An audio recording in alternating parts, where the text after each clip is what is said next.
Welcome, everyone, to Tackling Stigma. My name is Tammy Romano. I am the manager of our athletic program here at APN. On my right, I have co-host Anthony Fasano. How are you? Yeah, Anthony Fasano, Good. President APN, former football player that works in the mental health space with other players now. Nice. And then on my left, I have Marcus Smith. Thank you. Second. Thank you, man.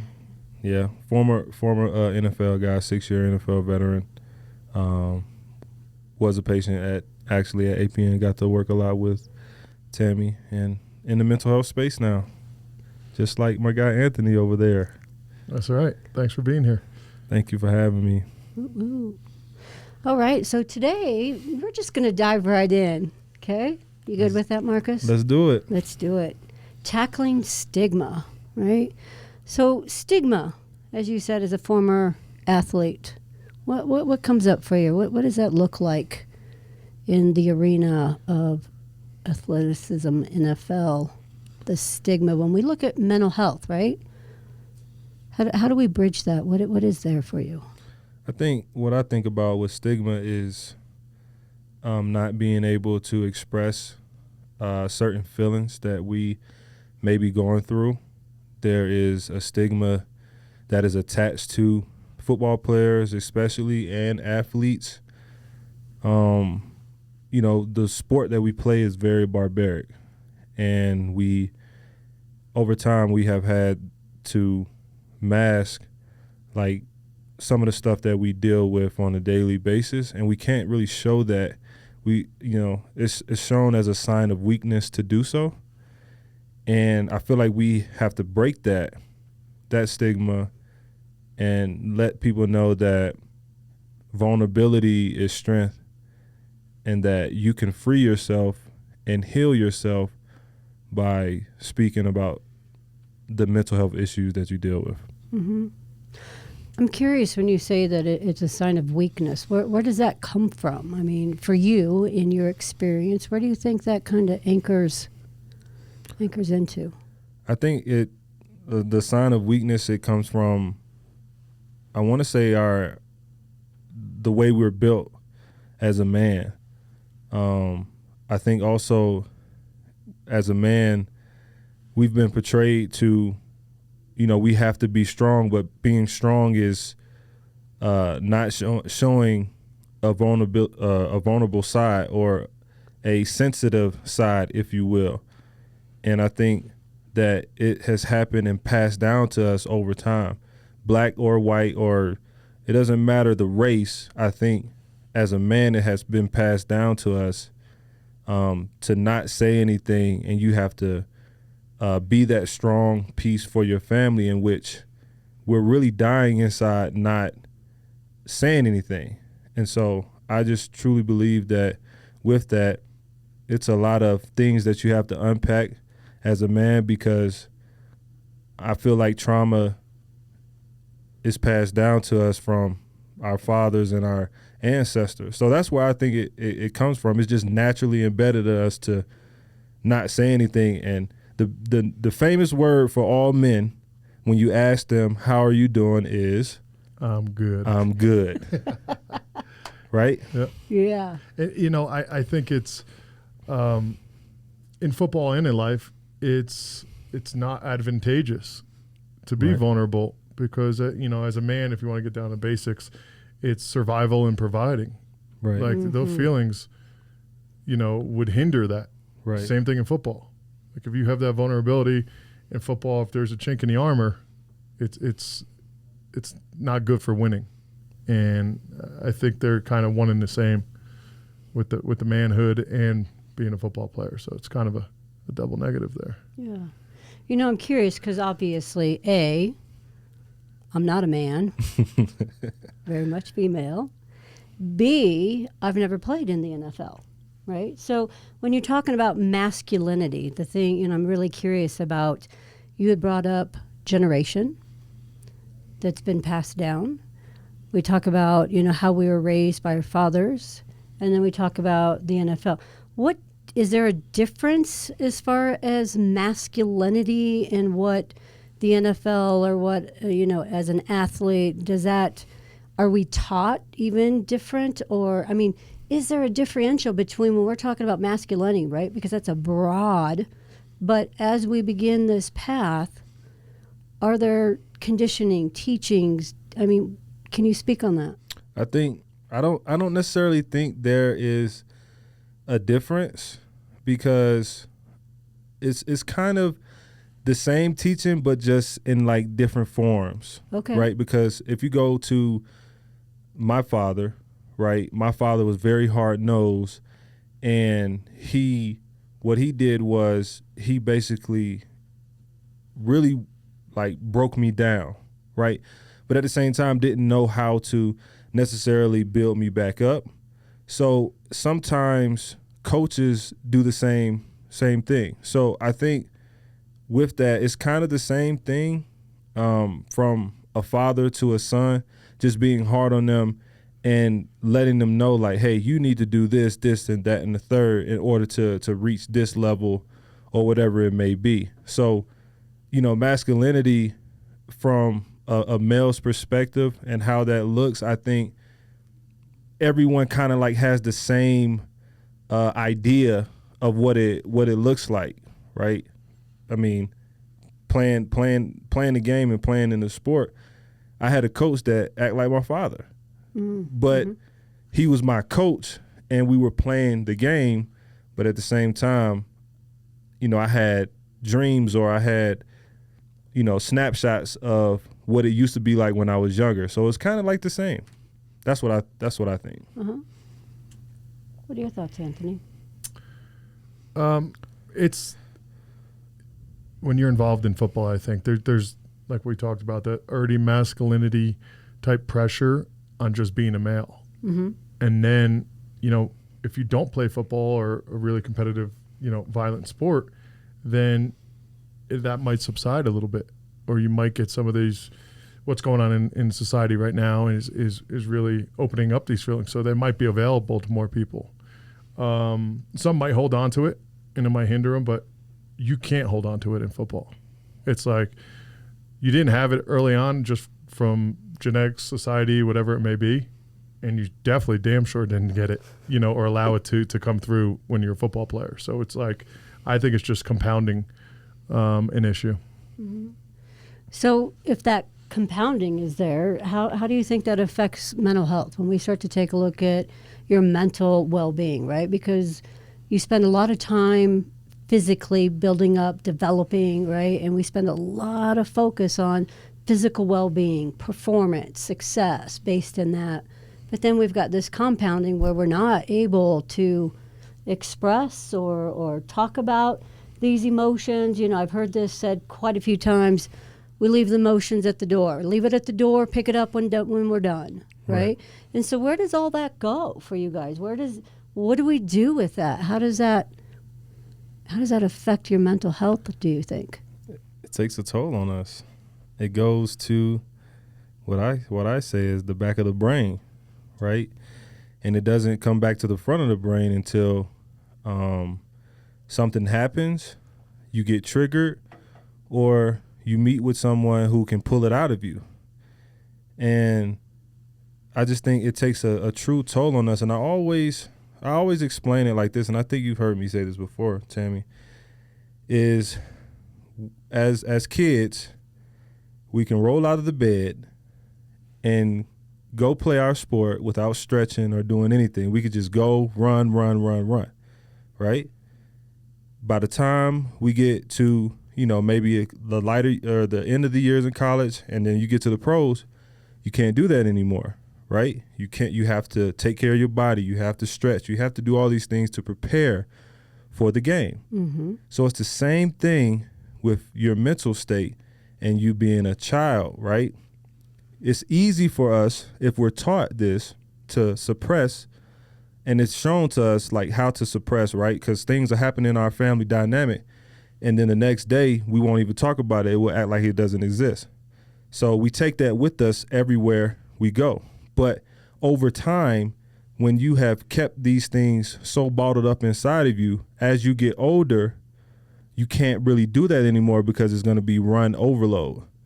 And so you get to a point where you're either going to, I don't want to say this, but you're either going to like try to end your life, or you're going to try to get the help that you need, right? So we have to treat it as something like how we treat our body. Our minds have to be just as in tune with our bodies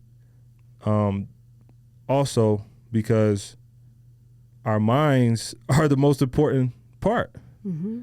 And so I always explain it like that. So that it takes a toll on us, but it takes a toll on us because there has been a numerous number over the years of stuff that we have just masked, and we just keep doing it, because that's what we know until we are about ready to pop.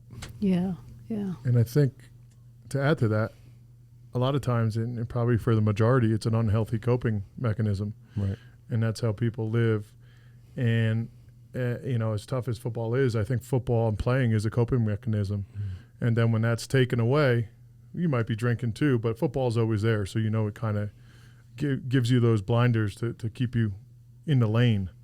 But when that's taken away and you have unhealthy coping mechanisms and you can't really deal through life's problems, because everyone's got them. Yeah. So I think that's main issue. So if I hear correctly in what you were just saying, that there's an equality, right? We should have the same equality in training our brain, conditioning our brain, having a healthy mental status, Right. There's equality. It's not always just physical and our brain's down here and, okay, you can catch up when you're ready, right? Because we got to get this done. Our job's on the line. But if we were to find some equality in that. Yeah, I believe that we are still in a mental health crisis. Mm-hmm. And I think it should be something, started young and very important, that we have to tackle our minds just as well as our bodies, because kids are like sponges, right? So my kids, if anything that I say or do, they're taking note of that. So why can't we implement that and be very proactive with that with them, so we can really combat the mental health struggles and issues and kind of like break that generational curse? Because what I've seen, it's not just black people, it's all of us. Like, we all deal with it in some type of form. So yeah, tackling the stigma with it, it's like a nationwide thing that probably can start early if we do the right things.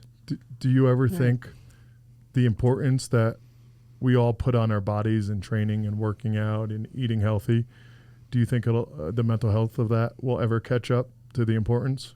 I think it'll take some time, because that's just not how we are wired.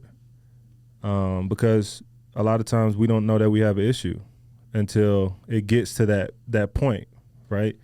Like, I didn't know I had a problem. I just thought something was wrong with me. Like, I thought I had heart problems, but it was really anxiety. So until like we're doing stuff like this, right, we're bringing awareness.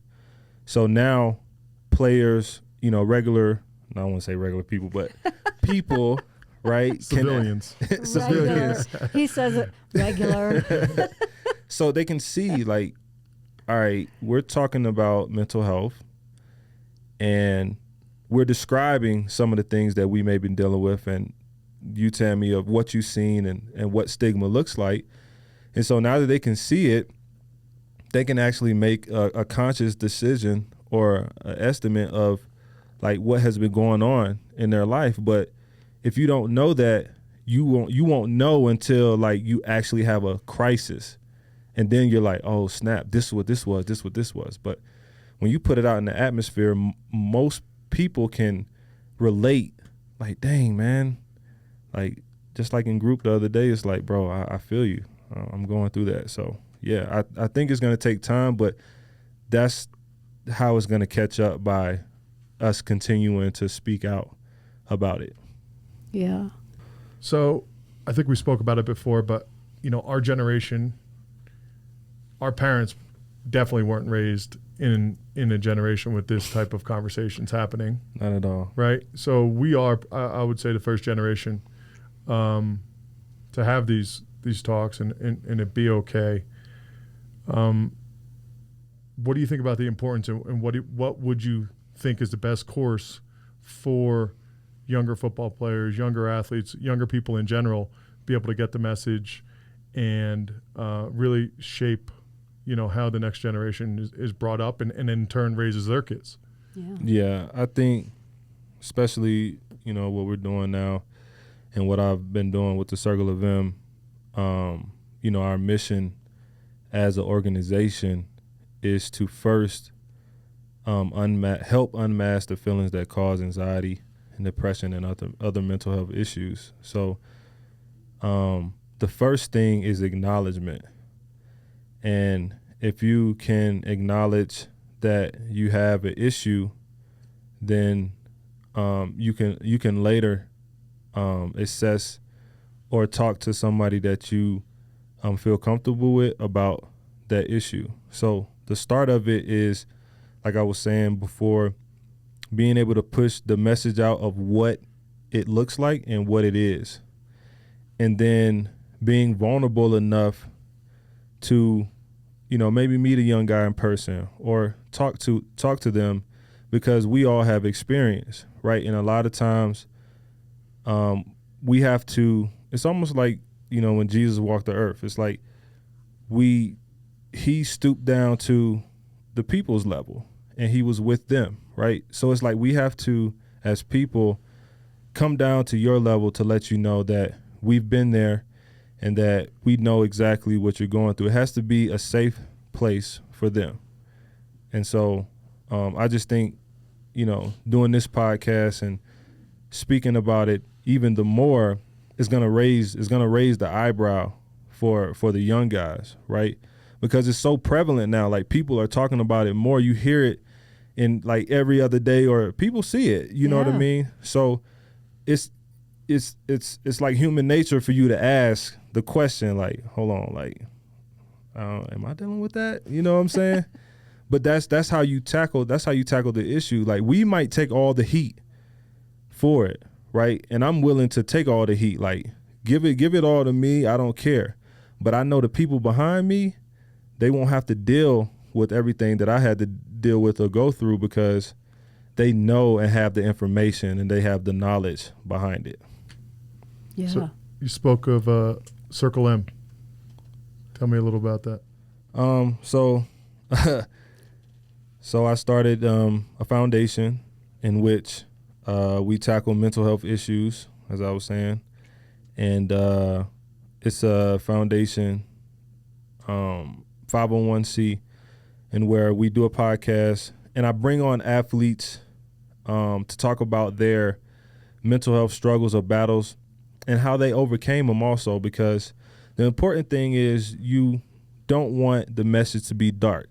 Mm-hmm. You want it to be a light, right? And it's just like how I was talking about how, me and my dad's relationship was before. It's like, okay, you talk about the dark times, but now let's talk about how do we get here and how we are maneuvering through life now on the better side of it.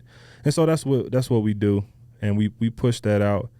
And I've gotten a lot of good feedback from it, because a lot of people say, like, hey man, that's what I'm dealing with.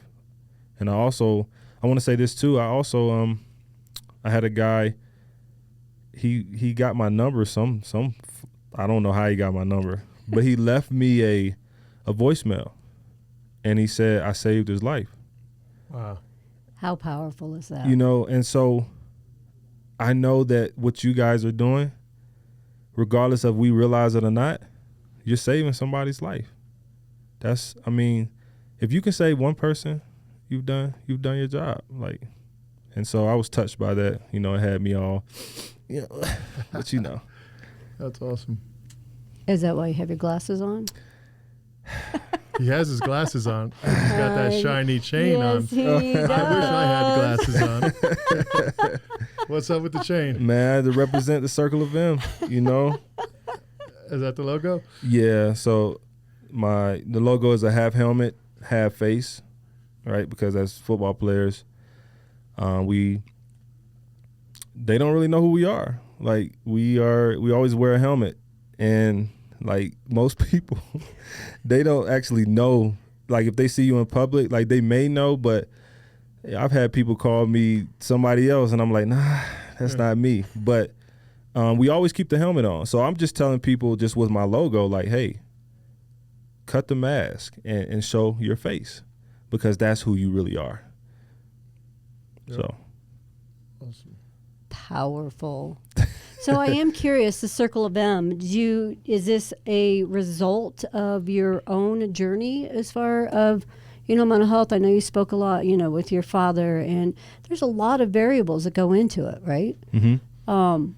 And through your journey through this, is that a direct correlation as far as the development of Circle of M? Yeah. Like I said before, it started here at APN. And I did a lot of writing while I was here at APN. Mm-hmm. And my football brothers, man, we was crying together. We were laughing together. It was just like how the locker room, just in a vulnerable situation. It was more intimate and not on edge. And so I looked at that and I'm like, okay, as a football player, you don't really see us do that. So I'm like, okay, maybe I should do that. And it started at APN. And when I got home, the first couple of episodes, I talked about my story. And I wanted it to be clear why I began with the Circle of M and what the Circle of M means. Because people see it like the Circle of M, okay, the Circle of Marcus, right? But it's Marcus and mental health. It's whoever wants to step into my circle. Yeah. Right. And you get an opportunity to step in the circle. This circle is now a place where you can feel at home and be vulnerable and not be judged and speak your piece, because you're not only helping yourself, you're helping me, and you're helping who's ever watching. Yeah. So if I hear you then, this circle, right, that you have created, you can be vulnerable without judgment and feel safe. Right. Did you not have that same type of circle or that same type while you were playing? That same type, the ability to be vulnerable, if I'm too vulnerable, is that unsafe? I mean, can you speak to that a little bit? Man, yeah. I did not feel safe, as I was playing in my career, because there was so much asked of us, and, we had to keep a straight face. And back then, I'm saying back then like I'm old, but, it just wasn't, you didn't want, general managers, you didn't want anybody having anything on you that could derail you getting another contract, or you quote unquote weak or you're not mentally tough, or that's a good one. Mentally tough, right? That comes up a lot, huh? Mentally tough is like, what we seen it as is like, all right, like you got to do what you got to do. No crying. You better not be bitching and complaining. Like, you know what I mean? It's like, we never defined what mentally tough was, right? But what is really that word? Mentally tough is, I look at it totally different now, So, yeah. What would you say it is? What, mentally tough? Yeah. I think mentally tough is being open and honest with yourself. I think it is also learning who you are as a person. I also think that I didn't know who the true Marcus Smith was until I was able to open up and be vulnerable. And that is strength, because how hard is it to do that? It's easy to not say anything, right? True. It's easy to just be like, brush it off, Takes right? courage to Right. to really put yourself out there because, Right. like we talk about stigma, right? That comes with, it could be shame. Right. There could be discrimination. There could be judgment. Right. There could be a lot of unhealthy fallout from being too vulnerable, huh? Right. And a lot of times, as we were playing, Mm-hmm. we learn how to be uncomfortable in different situations. So this is another uncomfortable situation that we can actually tackle in a different way. And I always say that for players or people in general, that success is not a destination; it's a mindset. And through your mind and how you are and who you see yourself to be, you know, you are already successful. You know, like Mhm. just because I reached the NFL doesn't mean that I'm more successful than I was when I was in college. No, I'm already successful. It's all in the mind. It's our mindset. It's the journey that that we go on. You know, you know, I feel like true success is like the pain that you endure along the way to get to your destiny. Mm-hmm. That's what I feel like true success is, because you have to go through something in order to reach a pinnacle in your life where you feel whole or you feel like you have healed. Yeah. Deep. That's deep. He's preaching. He is. He's on I a like roll right now. Oh, man. Your turn. Uh, I just drew a blank. mentally tough. Oh, Mentally man. tough. I'm not going to compete with that answer, but simply doing the right thing, even though it's not the easy thing. And That's I dope think too, though. I think if you kind of just keep that simple idea behind every decision, you know, it's kind of like your mission in a business or a foundation.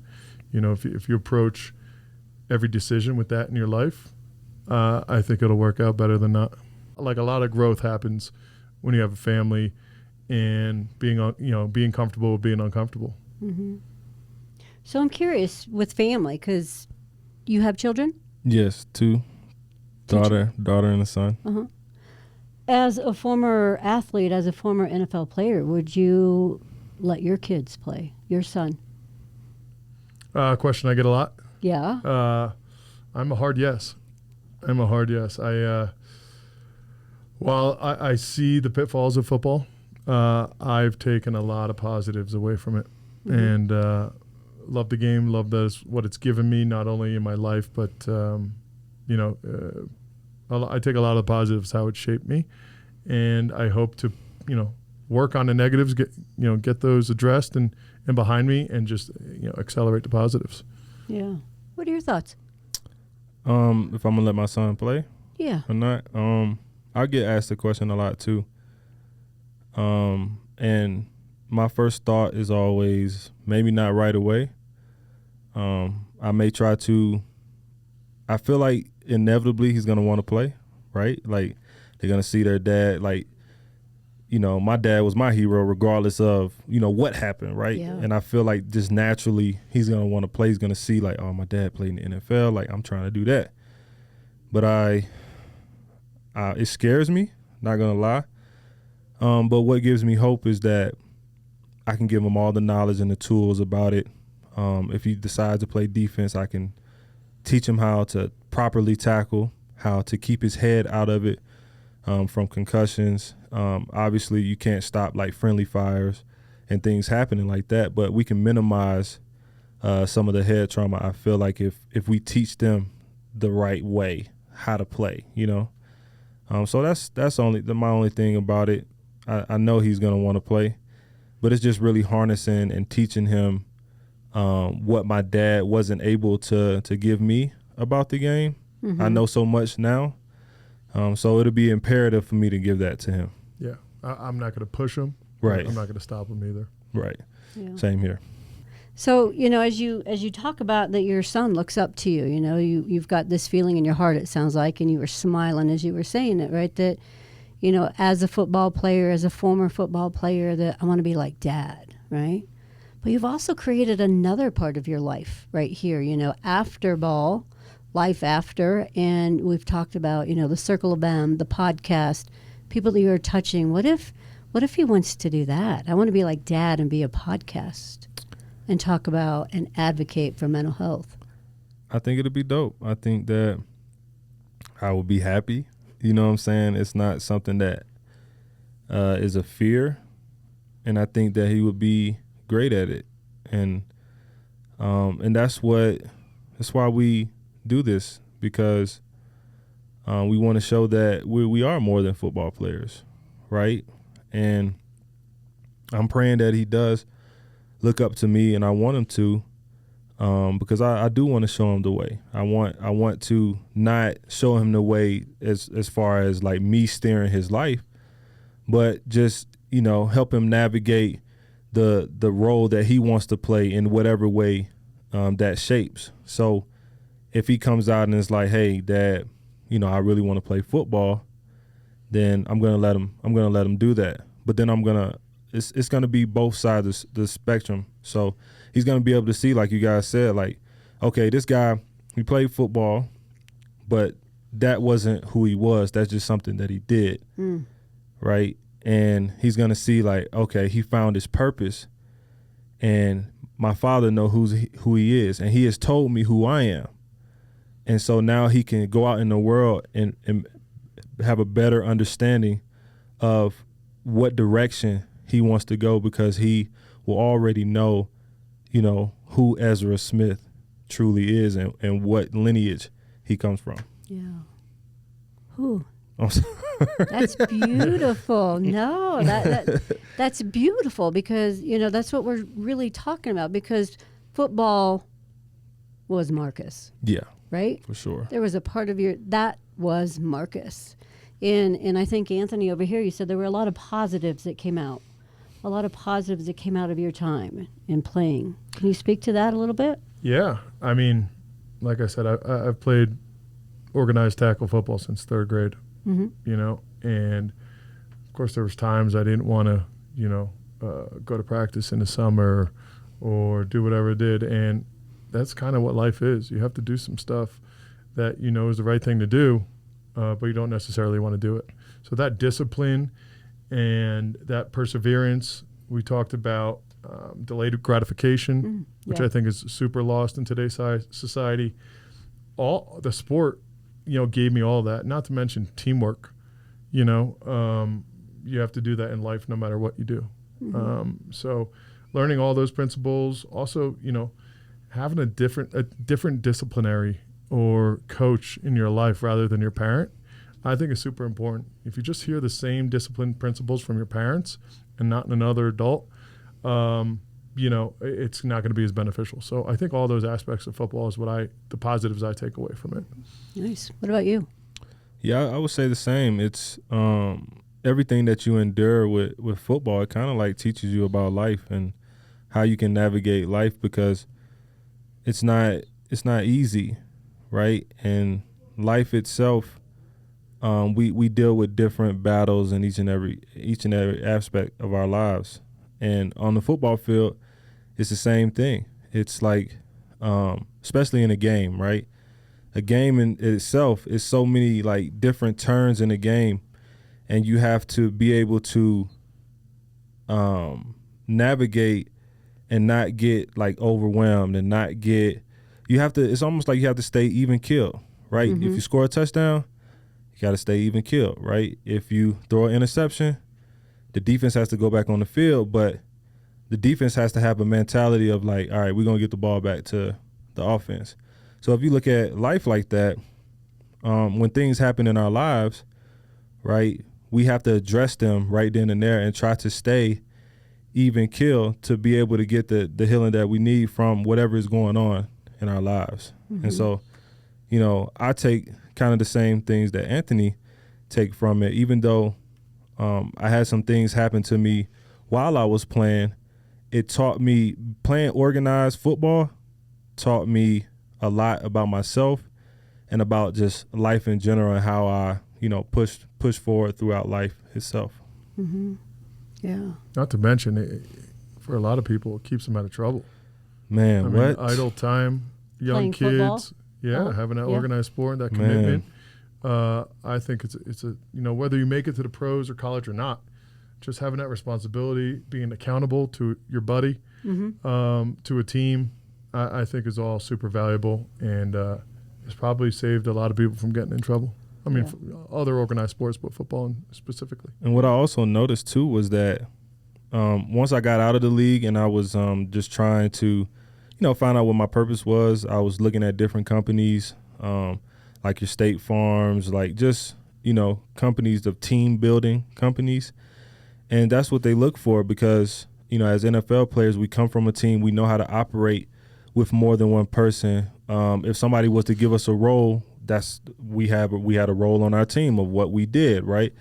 And so, if you're a young kid or college or anything and you're looking at this, it's also a segue into life in general because it teaches you teamwork. It teaches you, how to operate in a team-like setting. So I just want to say that. Yeah, no, deeper into that. I mean, Yeah, let's go truth be deeper. told, you don't like or see eye to eye with a lot of your teammates Right. on certain things, Yep. and that's what life is.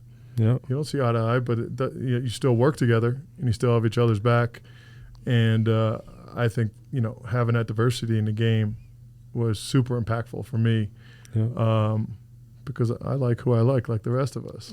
But Right. it's not how life works. No. You can't control only people Who you you like. work with, Yeah, or exactly. who's your boss. So being able sometimes. to, deal with that, it Yeah. was big for me. Yeah.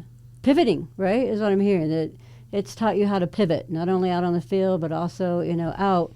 I'm curious with pivoting, right, does it help provide as far as a bridge for when you're about ready to, whether it's retirement, or does it provide that for you? As in, like, tackling What's next? for Yeah. Yeah. Because as you guys are taught, there's a lot of good that comes out, but yet if this is our only coping mechanism, right? I've heard you both say, ball kept some out of trouble. Ball is done. It's a coping mechanism in some sense, right? Yeah. And so if that's our only coping mechanism, what other skills do we have when we transition out? Does the league provide that? Is there anything in support, I guess, is what I'm asking. I do think there are some things that the league provides because they do provide things for us. Mm-hmm. But I think the problem is it's usually, us because we don't, like I said before, it's like we're not going to, you can have many of clinicians on site, right? I think 32 teams have at least one clinician, right? But what happens is that they're not going to actually go in there because they might not think they have an issue, or they may feel like they don't want anybody to know that they went in there about a certain issue. And so even afterwards, we still take that same mentality. Like, I'm not, I don't want to go in there, or I don't want to talk to this person. I'm good. I've been doing it for so long, right? Mm-hmm. So I think that the NFL, they have things that we can do, but I think it solely relies on us because we have to continue to put the knowledge out there, people who have actually experienced it, because people look at that different when somebody has experience. There's a different value there, Right. right? And I think that's where we are. I think it has to come from us ultimately. Mm-hmm. You've touched upon a couple times vulnerability.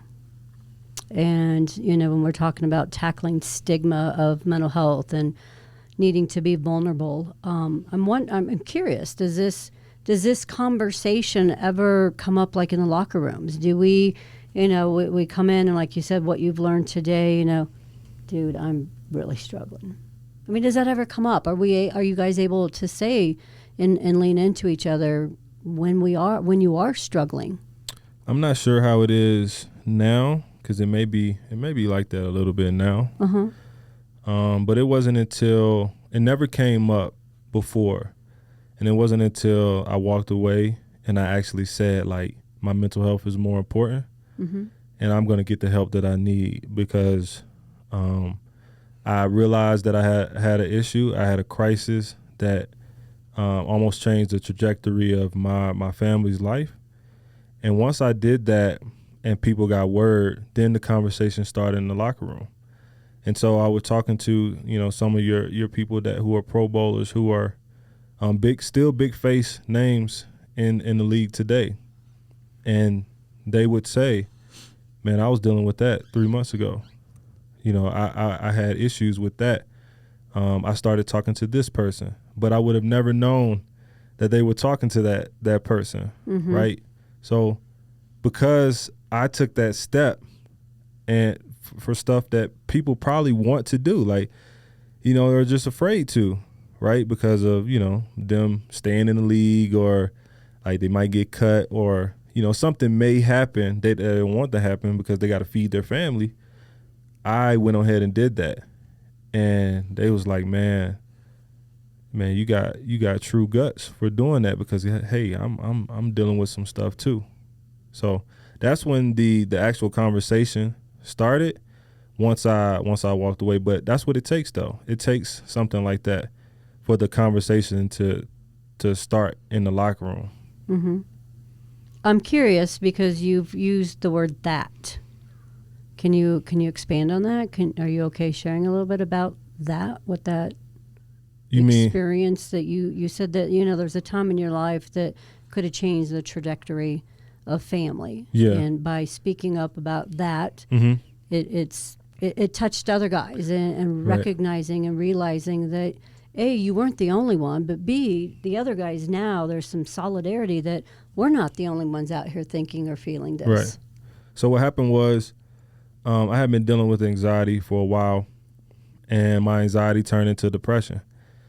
And with my anxiety turning into depression, it was because I didn't know how to combat my anxiety. And I started to get depressed from not learning how to combat that. Mm-hmm. And it started to affect the way I was playing, the way I looked at sports, the way I did my daily activities. And it just, kept getting worse and worse. And I just thought that something was wrong with me and I couldn't fix it. And so the only way that I thought I could fix it was suicide. Mm-hmm. And so in doing that or trying that, like I talked about before, my wife calls me, right? And then when my wife calls me as I'm, going down this hill and I'm about to do what I want to do, I talked to her on the phone. I'm trying to rush her off the phone to proceed to do what I want to do, right? Mm-hmm. So she stopped me for a second.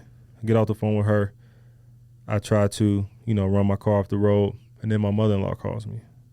So my mother-in-law calls me. I'm talking to her on the phone. And by the time I'm done talking to her on the phone, I am at the bottom of the hill, literally. And so I'm safe now. Mm-hmm. And that's when I actually realized that issue that came from me not knowing what the anxiety was. I was so depressed from that, and I needed healing from that. And that's why I walked away. And once the team and once the players heard that part of it, they started to open up, because they may have been close just as well. They just found a way to muster through it, Mm-hmm. right? But I always say this, we're not the same. All of us are not the same, right? You have some people who can continue to muster through it and get through it that way, right? Because that's what they always have done. But some of us hit this plateau where we're like, we can't do it anymore. And so I always say to those people, it's okay if you do hit a plateau, right? There is help that is out there, right? If you want to continue to play your sport, then you can get the help that you need and continue football. Mm-hmm. Like, you don't have to walk away like I did. I was at the end, you know what I'm saying? Let's try to get before you get to that point. Like, let's recognize those signs, from therapists like you, and know what's going on to combat those things so you can have a successful NFL career the way you want to. Mm-hmm. So, yeah. Well, I do want to say thank you for sharing that part of your heart with us, and No I problem. think that's, that's the piece right there. When we look at stigma in itself, it can create such shame, Right. and you hit it right on the nose that what's wrong with me, and if you're the only one trying to figure out what's wrong with me and can't control it, can't find a solution, right? Our nervous system goes down, and we're at a place of darkness, and we're at a place of isolation, and what do we do next? Right. Yeah. Doesn't exist in our, well, it didn't exist in our world for real. Mm-hmm. Yeah. Yeah. That was pretty powerful. Huh? Powerful, yeah. Yeah. Thank you for sharing us. No, Yeah. appreciate it. I really don't know what to say at this point. Going back to, whether the conversation happened in the locker room. I'm a little older, so that conversation, those conversations happened even less. But now looking back, in certain situations, they should have happened. Definitely some guys, some situations that you saw, and I was kind of a mustard through a guy, so I Yeah. probably wasn't, an open resource for them, which, I look back and things could have been different. And I think, if guys look in the mirror, even currently, they could probably change kind of their identity in their teammates' eyes to see, that vulnerability is okay to show them and, support them in the locker room just like they support them on the field. Yeah. So vulnerability from both of you guys has now become a strength, not so much a weakness, right? As we're growing up and we're anchored into it being a weakness, but now in the men that you are in your lives as fathers, as husbands, that it's become a strength. Is that what I'm taking? Yeah, it is. I equate it to winning, What do you especially mean? with football, just in general. Vulnerability is looked at as a weakness, right? So if you're vulnerable in a game, right, you can get scored on, you can, whatever it may be. But if we start to tackle our mental health and put it in the forefront, with teams and with sports in general, I think you will see that those teams will be winners, because they tackle every aspect of the human nature and the human body, right? It's not just you as a football player, but you. And I look at with Pete Carroll. Pete Carroll is very, he's like that. He believes in his players. He believes in mental health. And I feel like that's why the organization is always kind of a winning organization, because he looks at mental health as a strength. Mm-hmm. Mm-hmm. It's powerful. I think of vulnerability is like an aura of confidence. Like you need to be confident to be vulnerable. And, that translates to like know and know you know. And that's a good football team. And like know the guy next to you has his back. He's done his work he needed to do, and everyone can be open because, the confidence is there. Mm-hmm. Yeah. And so with that confidence, what I'm also hearing, there's trust. There's a level of trust that you have not only in yourself but also with others, and that's where vulnerability allows you to learn who you can trust, right? Yep. And when you look in the mirror, who do you see? Mm. You have to trust yourself first. Mm-hmm. Yeah. Man, you are just on it today. I love it. I got a lot of stuff in my bag. Trust me.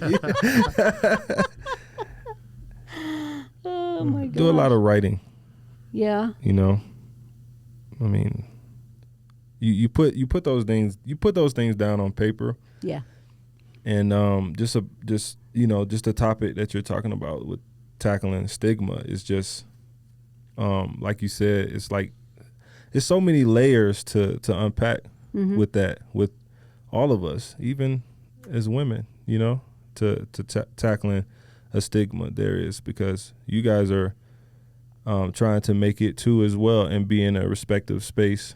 And before, back in the 70s, 80s, 90s, you really didn't see much of women being in the forefront. So, you know, I commend you too as well.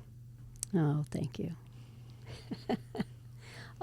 So, you know, as we begin to come to an end here, and being able to advocate, I think, for mental health is definitely one way that we tackle and break down the walls, right? Learning and being confident and having some vulnerability, and being able to have our hands out. What do you think is, as we end here, what is one thing that you would want to put out there? You know, I would want to say that, you know, it's okay to cry. It's okay to let loose. You know, a lot of times we hold back from doing that.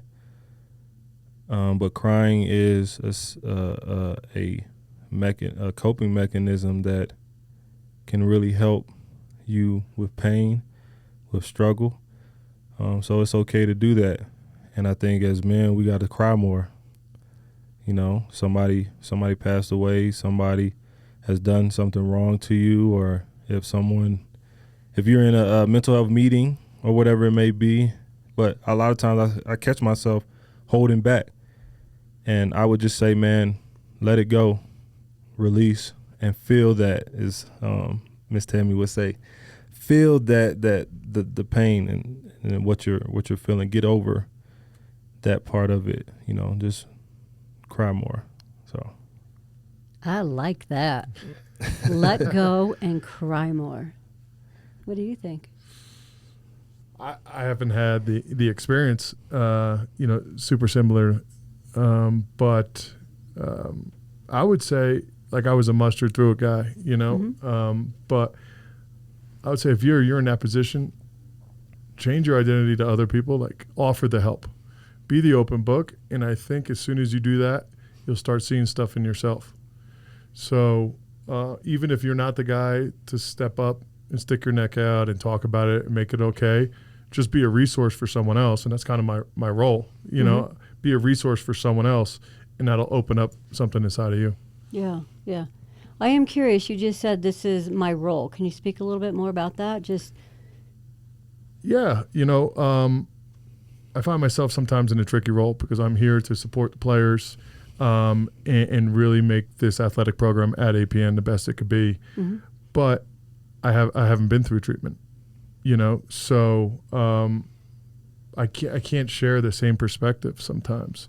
And that's why getting here, getting to know these guys, getting to know the guys that have been through APN and or treatment elsewhere, talking to active guys, all those experiences that I bring into myself, I can learn from, even though I wasn't in it. So that's where I'm like, hey, you know, should I be talking to these guys? I haven't walked in their shoes, but with enough experience and being genuine about learning of what they're going through, and me being the guy that hadn't done that past, but be a resource for people, you start opening up stuff and learning things about yourself in that process. Yeah, absolutely.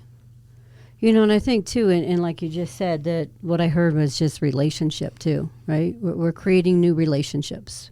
We're creating relationships with ourselves and who we can trust and who we can reach out to, creating relationships as far as within the organization, and providing a safe place. You know, that's very crucial when we begin to talk about these wounds, and we talk about our pains, and we talk about our hurts, talk about being vulnerability and masculinity sometimes can be too toxic, right? And so finding that balance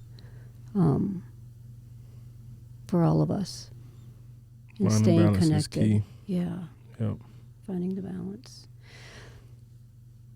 Thank you. Thank you so much for sharing who Marcus is today and sharing your journey with us. Thank you for having me. Hey, it's a journey. I still struggle. I still deal with anxiety, depression, and it's a journey. And it's not something that can just go away like that. We have to continue to work on ourselves each and every day. I just want people to know that, it is a light at the end of the tunnel, but it's a journey. Yeah. Thank you. Proud of you. Thank you, man. Yeah. Very proud of him. I'm proud of you too.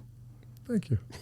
I'm proud of you too. I'll take it. Oh, I'll look take at it. this. Snuggle, snuggle. Okay, so thank you for joining us. And if you have any questions, please feel free to email us at pod@apn.com. To see more of the podcast or other podcasts, go to apn.com/podcasts. That's apn.com/podcasts. Thank you.